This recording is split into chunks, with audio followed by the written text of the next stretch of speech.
YouTube को एक नया सीईओ मिल चुका है, वो एक भारतीय है। गजब है यार, हैं? मतलब गजब है। Information technology versus international terrorism अगर समझना हो तो दो पैरेलल नियुक्तियां चल रही हैं। एक नियुक्ति फरवरी 16 की 2022 की है, जिसमें अलकायदा को अपना हेड मिलता है। दूसरी नियुक्ति भी 16 फरवरी की है, यूट्यूब को सीईओ मिलता है। यूट्यूब जिस पर आप और मैं इस समय चर्चा कर रहे हैं, जिसका एक भारतीय हेड बनता है, ये गर्व की बात है। वहीं आतंकी संगठन के भी हेड की खबर आती है। फर्क देख लीजिए आप, कितना अंतर है शिक्षा का अशिक्षा से। ठीक है, तो यहां पर हमने आपके सामने खबर देखी नील मोहन के बारे में। आज के सेशन में चर्चा करेंगे इन्हीं के बारे में, क्या इन्होंने पाया, कैसे पाया, साथ में अब तक इनके पद पर कौन विराज रहा था। तो फिलहाल के लिए खबर क्या है, यूट्यूब नए सीईओ हो चुके हैं, नाम है नील मोहन। बहुत सारे रोचक किस्से हैं। जानकारी जो है उसमें यह कि ये जिसका पद लेने जा रहे हैं उनका नाम था सुसान डायनेवोज्की। सुसान डायनेवोज्की जो कि पहले यूट्यूब की चीफ एग्जीक्यूटिव ऑफिसर थी, उन्होंने हाल ही में अपने पद से इस्तीफा दे दिया है। मार्केट में र्यूमर है कि इन्होंने अपने पद से इस्तीफा इसलिए दिया क्योंकि यूट्यूब इन दिनों अपनी अर्निंग में थोड़ी कमी देख रहा है। कैसे कमी देख रहा है? कोरोना चला गया, अरे हां भाई कोरोना से क्या फर्क पड़ गया? फर्क बहुत पड़ गया भाई। पहले दुनिया बहुत सारा समय यूट्यूब पर बिताती थी, समय निकालती थी, सब हर व्यक्ति यूट्यूबर हो गया था। हम वो लोग हैं जो कोरोना से पहले यूट्यूबर बने, लेकिन कोरोना काल में ना जाने लोगों ने चपाती बनाना तक सिखा दिया। ठीक है, तरह तरह के यूट्यूबर दुनिया भर के निकल करके कोरोना काल में आए, जिस वजह से यूट्यूब की इनकम काफी ग्रो हुई, बहुत सारे एडवर्टाइजमेंट्स भी आए, पैसे भी आए। अब कोरोना गया, कोरोना जाने से यूट्यूब की खुद की कमाई, किससे होती है यूट्यूब की कमाई? जैसे अभी आप मेरा सेशन सुन रहे होंगे ना, उससे पहले कुछ विज्ञापन आए होंगे, वो विज्ञापन जो है ना वो यूट्यूब की कमाई है असल में, उसमें से कुछ अंश वो क्रिएटर को भी देता है। ऐसी स्थिति में अचानक यूट्यूब की कमाई घटी। दूसरा राइवल कौन बना? कहा जा रहा है कि आप में से बहुत सारे लोगों ने इन दिनों रील्स का बहुत प्रचलन सुना होगा। रील्स, हालांकि अपना तो 1% भी उससे वास्ता नहीं है, इंस्टाग्राम पे अकाउंट है लेकिन आज तक यूज नहीं किया, उसको समझ में नहीं आता। एक दो बार कभी लाइव गया हूं उस पर, कभी चलेंगे उस पर भी, थोड़ा सा उस रील कल्चर को समझेंगे। लेकिन साहब इंस्टाग्राम वालों ने जो है वो यूट्यूब की हालत बिगाड़ रखी है। कैसे? वो दिन भर बैठे बैठे यूं ऊपर की तरफ चलाते रहते हैं, कुछ ना कुछ लोग उसमें एक्टिंग नाटकबाजी कर रहे होते हैं, और उस चलते लोग का जो ट्रैफिक है वो इंस्टाग्राम पर चला गया। पहले टिकटॉकियों ने खूब ज्यादा कंपटीशन दिया, फिर आकर के इंस्टाग्राम आ गया। फाइनली यूट्यूब को उनके सामने सरेंडर करना पड़ा। कैसा सरेंडर? यूट्यूब को खुद से एक नया फीचर लाना पड़ा जिसका नाम था यूट्यूब शॉर्ट्स। आप कहेंगे सर यूट्यूब शॉर्ट्स तो आ गया था ना। हाँ भाई, यूट्यूब शॉर्ट्स आ गया था। वो आया क्यों था? उसके पीछे का बड़ा कारण इंस्टाग्राम और टिकटॉक था, क्योंकि वहां पर जो रील्स चलती थी वैसे ही यूट्यूब पर शॉर्ट्स आए। लेकिन यूट्यूब ने शॉर्ट्स चालू तो करवा दिए, लेकिन उस पर पैसा नहीं दिया। इंस्टाग्राम पर शॉर्ट्स के भी पैसे मिल रहे थे, एडवर्टाइजमेंट के पैसे मिल रहे थे, फिर यूट्यूब को कंपटीशन में उतरना पड़ा। ऐसी स्थिति में हाल ही में यूट्यूब ने यह भी कहा कि शॉर्ट्स बनाने पर भी वो विज्ञापन के पैसे देगा। यानी एक प्रकार से यूट्यूब को अपने कॉम्पिटिटिव जो प्लेटफॉर्म्स हैं उनकी तुलना में खुद को सरवाइव करने के लिए काफी ज्यादा बदलाव करने पड़े हैं। तो एक तरह का तो रेवेन्यू घटता है। जितनी भी प्राइवेट कंपनीज होती हैं ना, ये आप जितनी भी इस समय कंपनीज देख रहे हैं, इतने सारे नौकरी जहां जा रही हैं, ले ऑफ्स हो रहे हैं, अमेजन में आप सुन रहे हैं, फ्लिपकार्ट में आप सुन रहे हैं, फेसबुक में आप सुन रहे हैं, जितनी भी कंपनीज जो ऑनलाइन प्लेटफॉर्म की हैं उनमें ले ऑफ क्यों हो रहे हैं? उसके पीछे का बहुत बड़ा कारण क्या है? कोरोना काल में एक्सपोनेंशियल ग्रोथ, क्योंकि पूरी दुनिया इंटरनेट पर थी, और जैसे ही इंटरनेट से बाहर आने की शुरुआत हुई, कोरोना काल से लोग वापस अपनी पुरानी जिंदगी में लौटे, ये लोग भी अपनी पुनः स्थिति में आना शुरू हो गए। ऐसी स्थिति में हालांकि कहा यह जा रहा है इन मैडम के द्वारा जिन्होंने अपना पद छोड़ा है, सुसान डायनेवोज्की, इनके द्वारा कहा तो यह जा रहा है कि अब मैं जिंदगी के नए पद की शुरुआत करूंगी, अपने घर को समय दूंगी। और वास्तविकता भी है, अमेरिका में ऐसा बहुत होता है, जो लोग बहुत लंबे समय तक बड़े पद पर रह लिए होते हैं वो फाइनली रिटायरमेंट खुद से ही ले लेते हैं कि भाई अब बहुत हो गया, अब परिवार को समय देने का समय है और दुनिया घूमने का समय है। ठीक है, कारण चाहे जो भी रहे हो। इससे हमारे लिए न्यूज क्या बन गई? न्यूज ये बन गई कि इनके पद पर बैठने वाला व्यक्ति एक भारतीय हो गया है। ठीक है, तो हमने कारण भी बताया आपको, और इनके जगह जो बैठने वाले व्यक्ति हैं उनका नाम नील मोहन है, जो कि अब यहां पर जाकर बैठेंगे। ठीक है, सुशांत वोज्की ने पत्र लिख करके सभी को कहा कि मेरा लंबा समय यहां बीता है। सुशांत वोज्की वो हैं, जब से यूट्यूब शुरू हुआ था तब से वो YouTube के साथ हैं, यानी कि डे वन से क्रिएटर के मतलब काम कर रही हैं वो। आप इस तरह से देख सकते हैं सुशांत वोज्की जो है वो YouTube की पेरेंट कंपनी, क्योंकि YouTube is owned by Google, Google is owned by alphabet, तो ये सब एक ही हैं। तो एक तरीके से ये अपने द्वारा लंबे समय से यहां पर सेवाएं दे रही थी। इन्होंने बकायदा YouTube क्रिएटर्स को लिख करके एक मेल लिखा और इस प्रकार से जानकारी दी, डियर क्रिएटर्स, मैं सुशांत वोज्की अपने पद से फिलहाल के लिए इस्तीफा यानी स्टेप डाउन कर रही हूं और इनके स्थान पर नील मोहन आ रहे हैं। नील मोहन की सूचना जैसे ही आई, नील मोहन ने प्रॉपर तरीके से ट्वीट करके इसका धन्यवाद दिया और कहा कि अब मैं इसको आगे ले जाने का काम करूंगा। ठीक है, अच्छा, हालांकि YouTube के बारे में कुछ फैक्ट्स आपको पता हो, कमाई वमाई तो खैर आपको दिख ही रही है, ये तो अथाह कमाई है ही। YouTube कमाता कैसे है, उसका सीधा सा तरीका जो है वो उसका एडवर्टाइजमेंट है ना। तो एडवर्टाइजमेंट से ही YouTube असली कमाई निकालता है। इसके फाउंडर कौन है, तो Javed Karim, Chad Hurley, Steve Chen इसके फाउंडर हैं according to the Wikipedia. Founder का स्थापना कब हुई थी, 2005 में हुई थी। मुख्यालय कहां पर है, कैलिफोर्निया में है। सुशांत वोज्की जो है वो इसकी 2014 से लेकर 2023 तक क्या रही हैं, सीईओ रही हैं। अब इन्होंने अपना पद छोड़ दिया है। ठीक है, तो 49 साल के हैं नील मोहन। उनके द्वारा जो जानकारी उपलब्ध है वो लिंक्डइन पर है। लिंक्डइन क्या है, एक और प्लेटफॉर्म है ऐसा जहां पर लोग प्रोफेशनल अपने एक्सपीरियंस साझा करते हैं। वहां पर नील मोहन की जानकारी है कि उन्होंने 1996 में अमेरिका के अंदर दुनिया की जो सबसे टॉप यूनिवर्सिटी स्टैनफोर्ड यूनिवर्सिटी है वहां से इलेक्ट्रिकल इंजीनियरिंग की डिग्री ली। उसके बाद वहीं से उन्होंने एमबीए किया, यानी कि ये स्टैनफोर्ड के प्रोडक्ट हैं और ये वहां से निकल करके काफी बढ़िया बढ़िया कंपनियों में काम किए, ग्लोरिफाइड टेक्निकल सपोर्ट। इसके बाद एसेंचर्स में, ये काफी फेमस कंपनी एसेंचर्स, इसमें इन्होंने काम किया। इसके बाद ये डबल क्लिक करके कोई एडवर्टाइजमेंट कंपनी है उसमें काम किया। डबल क्लिक नामक कंपनी का गूगल ने अधिग्रहण जब किया या यूट्यूब ने जब अधिग्रहण किया तो ये उसी के साथ साथ गूगल में एंट्री कर गए।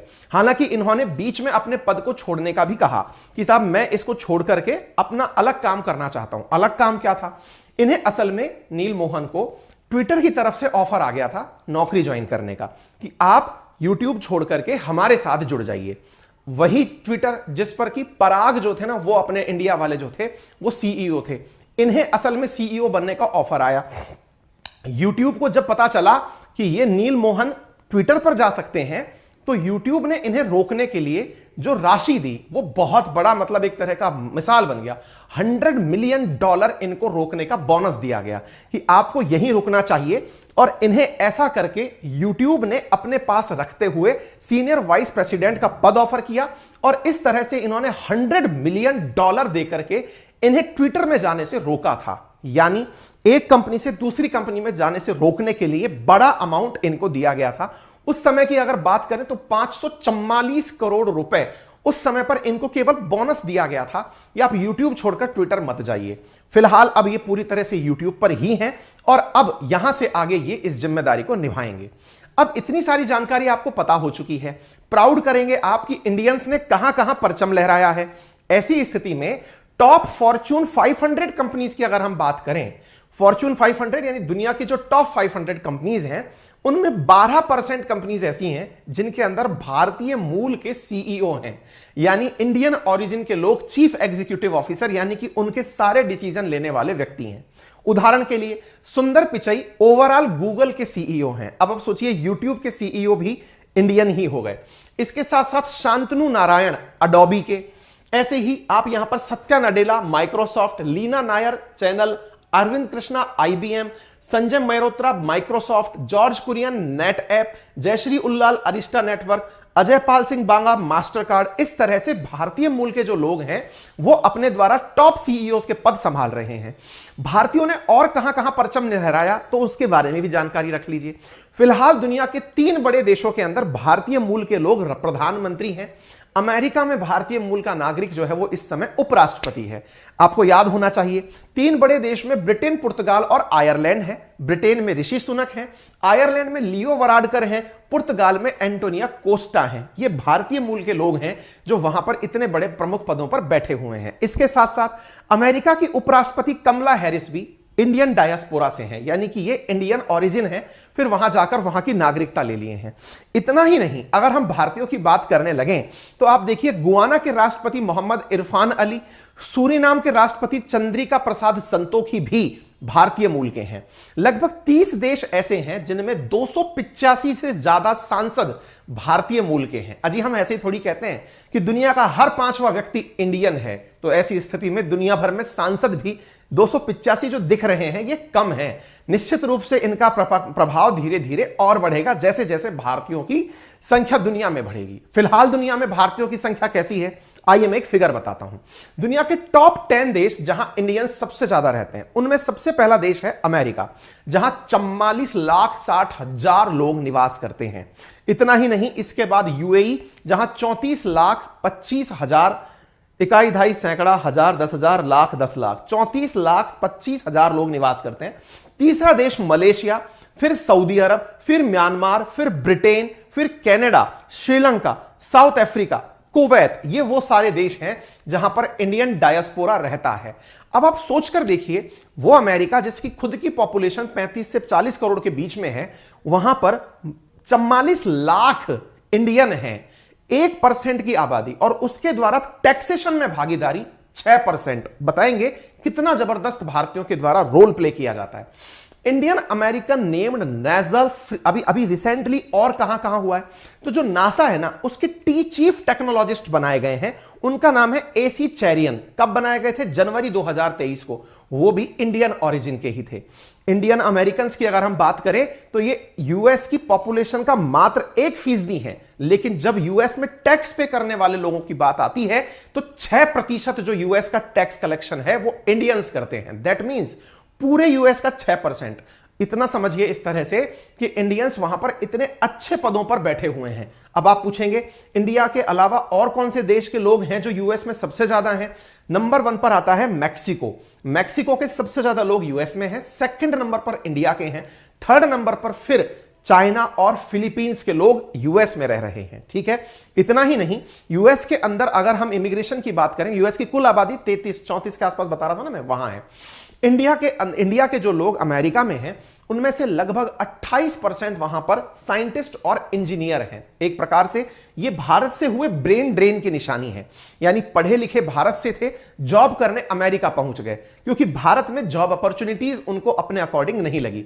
लेकिन अगर भारत तरक्की करके इस तरह के इंडिया में माहौल पैदा कर लेता है तो संभव है कि वो लोग वापस स्वदेश लौटेंगे और लौट करके अपने ही देश को ऊंचाइयों पर लेके जाएंगे। और अभी फिलहाल इंडियन डायस्पोरा में यह देखा जा रहा है कि वो वापस देश की तरफ रुझान रखते हैं, ये विश्वास रखते हैं कि एक दिन हमारा देश आगे बढ़ेगा। तभी तो जब हमारे इंडिया के नेता कहीं भी दुनिया में जाते हैं तो वो जो वहां रह रहे लोग हैं भारतीय मूल के, वो उनका हाथों हाथ स्वागत करते हैं, इस उम्मीद से कि एक दिन इंडिया वापस ऐसा हो जाएगा, सोने की चिड़िया हो जाएगा और लोग लौट करके इंडिया की तरफ करने आएंगे। देखते हैं इस संभावना में अभी कितना समय है। इसी प्रकार से इंडियन अमेरिकन 70% जो बाकी बचे हैं वो या तो मैनेजमेंट में है या बिजनेस में है या आर्ट में है, यानी हैं सारे की सारे जबरदस्त तरीके के लोग।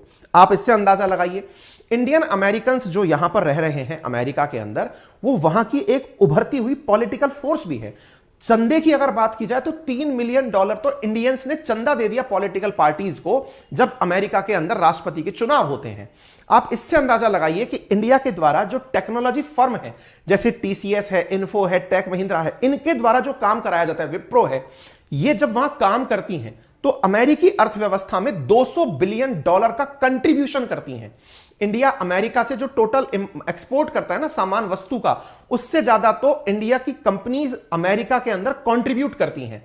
ये जितनी भी बड़ी कंपनी अमेरिका में काम करती हैं, ये सॉफ्टवेयर के लिए इंडियन कंपनीज के ऊपर ही आउटसोर्सिंग की तरह से डिपेंडेंट रहती हैं। ऐसी स्थिति में $200 बिलियन का कंट्रीब्यूशन यूएस इकोनॉमी में इंडिया का है। यह खबर बिजनेस इनसाइडर की है, ठीक है ना। इतना ही नहीं, भारतीयों के द्वारा वहां पर अलग अलग सेक्टर्स में बहुत जबरदस्त कंट्रीब्यूशन दिया जाता है। भारत के जो स्टूडेंट अमेरिका पढ़ने जाते हैं ना, वो $8 बिलियन का कंट्रीब्यूशन देते हैं। क्यों? क्योंकि इंडियन स्टूडेंट फीस भी पे करता है वहां जाकर, और फिर उससे उनकी इकोनॉमी को बड़ा फायदा होता है। सुनने में तो यह आ रहा है कि अगले राष्ट्रपति चुनाव जो अमेरिका के होंगे, उसमें जो राष्ट्रपति पद के उम्मीदवार हैं वो दोनों ही तरफ भारतीय मूल के होंगे।